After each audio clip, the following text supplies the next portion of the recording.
তাদের কি কি মাথায় কৌতূহল চলছে, তাদের কি কি ভাবনা চিন্তা চলছে।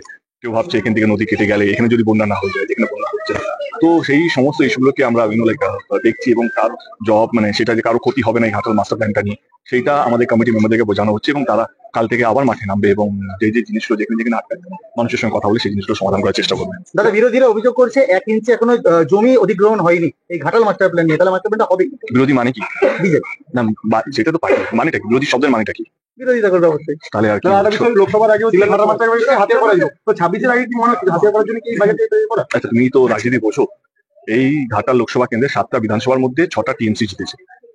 একটা ঘাটালকে জেতা, একটা বিধানসভা জেতার জন্য কোনো সরকার, রাজ্য হোক বা কেন্দ্র সরকার হোক, সে 1500 থেকে 2000 কোটি টাকা দেবে? এটা তো মানুষ, এটা তো সুস্থ রাজনীতির জয়।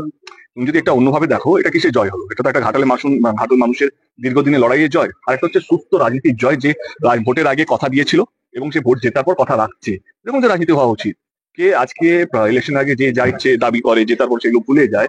কিন্তু আজকে একজন সরকার, একজন নেত্রী, রাজ্য সরকার সে কথা দিয়েছিলেন কে 2024 নির্বাচনের আগে তিনি আমাকে কথা দিয়েছিলেন। আমি যখন দাঁড়াবো না ভেবেছিলাম 2024-এ, তখন তিনি কথা দিয়েছিলেন কি ঘাটাল মাস্টার আমরা করবো যদি তুমি আরেকবার ভাবো।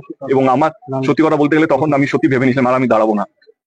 কিন্তু হয় না একটা লোভ, কে এই একটা সুযোগ যেখানে আমার মনে হয়, যেহেতু আমি ঘাটাল লোকসভা কেন্দ্র 10 বছর এমপি এবং আমি এখানকারই গ্রামের মানুষ, তো সেই জায়গাতে আমি জানতাম এই একটা সুযোগ যদি আমি যদি বিশ্বাস করি কে না করবেন, তো এই সুযোগে হয়তো ঘাটাল মাস্টার প্ল্যানটা হয়ে যাবে।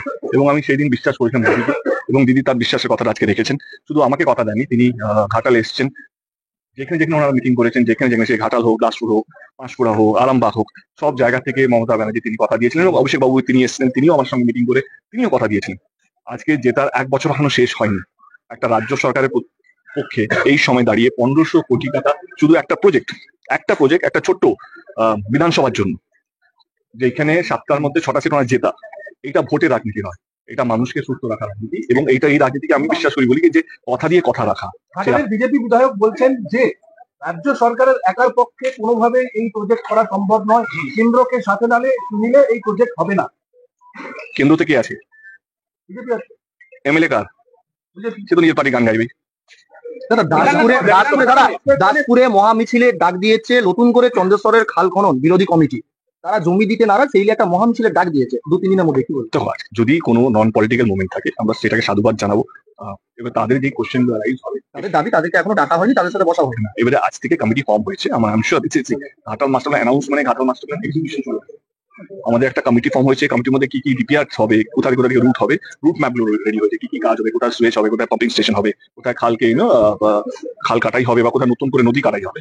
এই প্রসেস গুলোই 6 মাস লেগে গেছে। এবারে আমাদের এক্সিকিউশন কাজ শুরু হবে। সেখানে প্রত্যেকটা কৃষকদের কাছে যাদের জমিন আছে, তাদের কাছে যোগাযোগ করা, তাদের গ্রামে যাওয়া, তাদের বাড়িতে যাওয়া, এবং তাদেরকে বোঝানো কেন আমাদেরকে এই রুটটাকেই নিতে হলো, এবং তাদের যে ভয়টাকে এখান থেকে নদী গেলে যে সেখানে যেখানে বন্যা হয় না সেখানে বন্যা না হয়ে যায়, তো তাদেরকে বোঝানোকে প্রত্যেক কটা নদীতে আমরা সুয়েজ একটা গেট করছি, কি সেটা পুরোপুরি কন্ট্রোলে থাকবে ইরিগেশন ডিপার্টমেন্টে। অতিরিক্ত যতটুকু জল, যেটা বন্যা না হবে, যাতে বন্যা যাতে না হয়, ততটুকুই জল ছাড়া হবে ওই গেটটা থেকে। আদারওয়াইজ আমার মনে হয় কি দেখো, এখনো অব্দি মানুষের কাছে আমরা পৌঁছই, কারণ ইটস এ হিউজ প্রজেক্ট। এটা আমাদেরকে সবাইকে বুঝতে হবে। এই প্রজেক্টটাকে রেডি করতে গেলে আমাদের সবাইকে, আমাদের টিমকে, যারা কমিটির মধ্যে, তাদেরকে পড়াশোনা করাতে হচ্ছে, তাদেরকে শেখাতে হচ্ছে যে আমরা কিভাবে প্রেজেন্টেশন রাখবো, কিভাবে মানুষকে বোঝাবো। মানুষের 1000টা প্রশ্ন থাকতে পারে, কিন্তু আমাদের 5000টা উত্তর নিয়ে যেতে হবে তাদের কাছে। এই 5000টা উত্তর কি কি হতে পারে, কি কি অ্যাঙ্গেল দিয়ে আমাদের কাছে প্রশ্ন আসতে পারে, সেগুলোর জন্য একটা প্রিপারেশন টাইম লাগে। আমার মনে হয় কি আজকের দিন অব্দি সেই প্রিপারেশন টাইমটা আমরা নিয়েছি। কাল থেকে আমাদের যে কমিটি বা সাব কমিটি আছে, যেটা কেশপুর বলো, চন্দ্রকোনা বলো, পূর্ব মেদিনীপুর অব্দি, তারা কাল থেকে মানুষের সঙ্গে যোগাযোগ শুরু করবেন। এবং যে মানুষগুলো কি কি, যেটা তুমি বললেন আন্দোলন নেমেছে, আমরাও তাদের সঙ্গে যোগাযোগ করবো, কি তাদের মাথায় কি চলছে, তারা কি ভাবনা চিন্তা করছেন, তাদের কি কি ভয়, যে এইটা হলে এটা হবে, সেই সমস্ত জবাব নিয়ে আমরা তাদের কাছে পৌঁছবো। দাদা, বিরোধীরা অভিযোগ করছে যে দেব বারবার বলছে সবাইকে ডাকা হবে, সবাই সহযোগিতা দরকার, কিন্তু বিজেপি বিধায়ক বা বিজেপি পরিচালিত গ্রাম পঞ্চায়েত তাদের দিকে ডাকা হচ্ছে না। আজকে শীতল কপাটে অভিযোগ করেছে যে এত বড় মিটিং আজকে বিধায়কই ডাক পেল না। উনি তো বিশ্বাসই করছেন না কি রাজ্য সরকার সেটা করতে পারে। উনি আগে বিশ্বাস করুন রাজ্য সরকার করতে পারে, তো সবাইকে মিটিং রাখা হবে। আগে তো উনি বিশ্বাস করুন কি আমরা করতে পারি। আগে তো ওনাকে বিশ্বাস করতে হবে একটা সরকার, রাজ্য সরকার করতে পারে। উনি বলুন আমি বিশ্বাস করি রাজ্য সরকার করেন, কালকে ডেকে নেবো। আজকে কি মিটিং এ ছিলেন?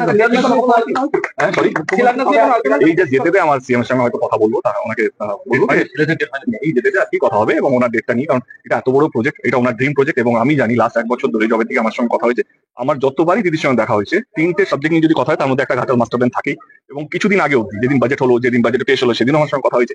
এবং ওনার একটা ড্রিম প্রজেক্ট। আমরা ওনাকে ছাড়া কোনো কাজ করতে চাই না, এবং ওনার কাছে ওনার ডেটটা আমাদের কাছে খুব ইম্পর্টেন্ট।